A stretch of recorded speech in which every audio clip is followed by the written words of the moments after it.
Guys मैं आज आप लोगों के लिए there will come soft trends की समरी लेकर आई हूँ, जो कि बहुत ही इजी वे में आप लोग इसको कंप्लीट कर पाएंगे अपने लेसन को। तो उस कहानी के स्टार्ट में होता है, in the living room the voice clock sang tick tock 7 o'clock, time to get up, time to get up, 7 o'clock, as if it were afraid that nobody would. 7:09 breakfast time. 7:09.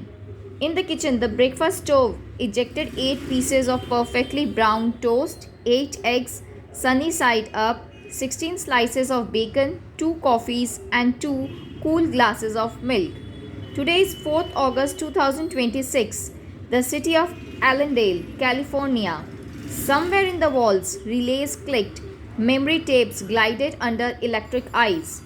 8:1, tick tock, 8:1 o'clock, off to school, off to work, run, run, 8:1. But no door slammed.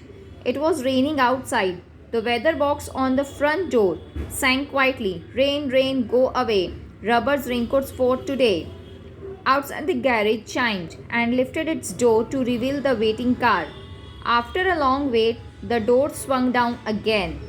At 8:30, the eggs were shriveled and the toast was like stone. An aluminium wedge scraped them into the sink. The dirty dishes were dropped into a hot washer and emerged twinkling dry. 9:15 sang the clock. Time to clean.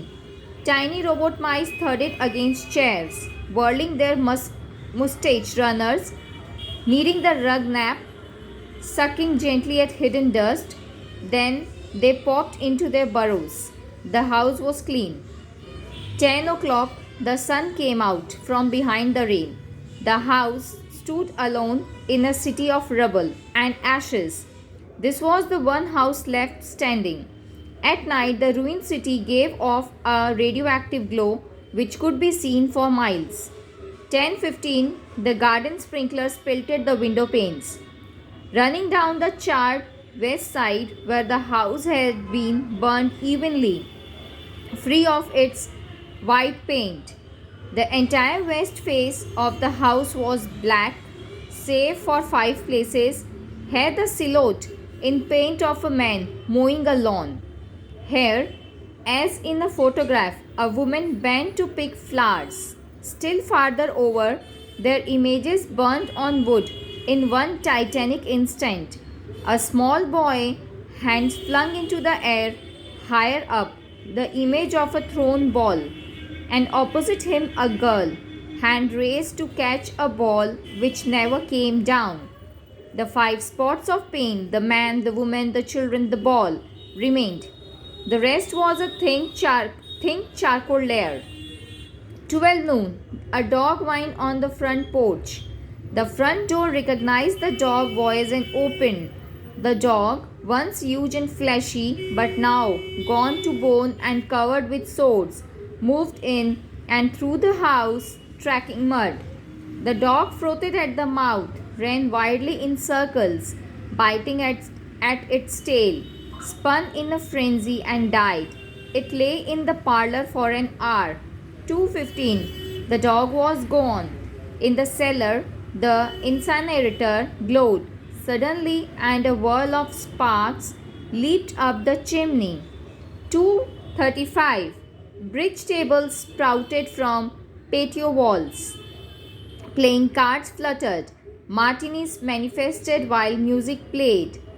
But the tables were silent and the cards untouched.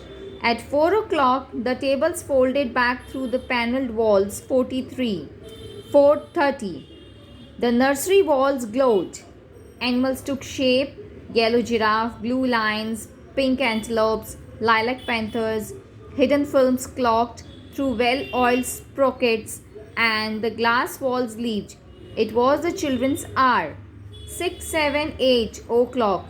The dinner dishes manipulated like magic tricks, and in the study a click. 9:05. A voice spoke from the study ceiling. Mrs. McLean, which poem would you like this evening? The house was silent. The voice said at last, since you expressed no preference, I shall select a poem at random. Sarah Tisdale, as I recall your favorite. There will come soft rains and the smell of the ground, and swallows suckling with their simmering sound, and frogs in the pool singing at night, and wild plum trees in tremulous white. Robins will wear their feathery fire, whistling their whims on a low fence wire, and not one will know of the war. Not one will care at last when it is done. Not one would mind, neither bird nor tree, if mankind perished utterly. And spring herself, when she woke at dawn, would scarcely know that we were gone. At 10 o'clock, a falling tree bough crashed through the kitchen window, shattering cleaning solvent over the stove.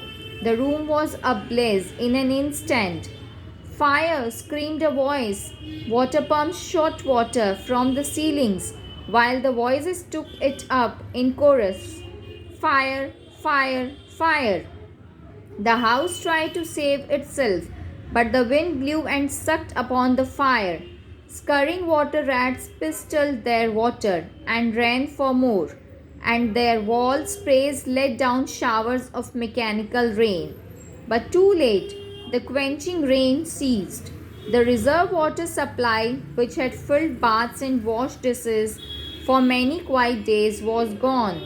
From attic trapdoors gushed a green chemical, but the fire was clever.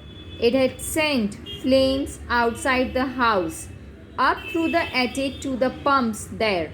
In explosion, the attic brain which directed the pumps was shattered. The house shuddered, its bare skeleton cringing from the heat, and the voices wailed, Fire! Fire! Run! Run!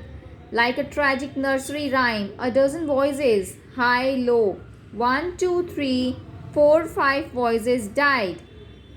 Other choruses could be heard announcing the time, playing music or cutting the lawn by remote control mower. A scene of maniac confusion, yet unity, singing, screaming, and one voice read poetry aloud in the fiery study until all the film spools burned. In the kitchen, the stove could be seen making breakfast at a psychopathic rate. 10 dozen eggs, 6 loaves of toast, 20 dozen bacon stripes, which eaten by the fire started the stove working again, hysterically hissing. The crash, the attic smashing into kitchen and parlor, the parlor into cellar, cellar into sub-cellar. Smoke and silence. Among the ruins, one wall stood alone. Within the wall, a last voice said, over and over, today is 5th August 2026. Today is 5th August 2026. Today is